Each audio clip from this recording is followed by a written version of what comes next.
15.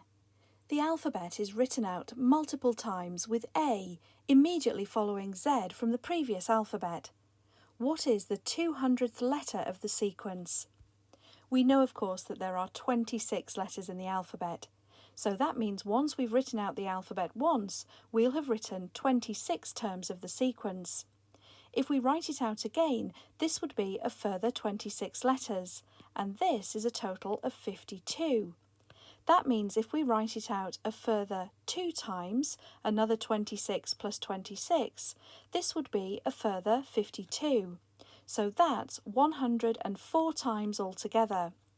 If we do that a further 4 times, so 26, 26, 26 and 26, then this of course would add to be another 104. That means that we have 208 altogether by writing out the alphabet continuously. This version of writing out the alphabet would of course end with Z, and we've gone over by 8 terms.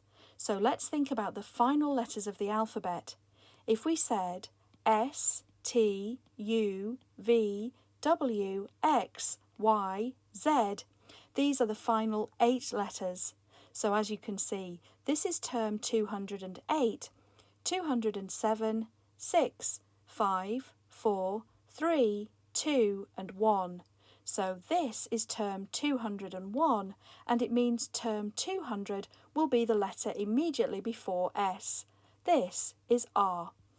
So the right answer here was option E. The 200th letter of the sequence would be R.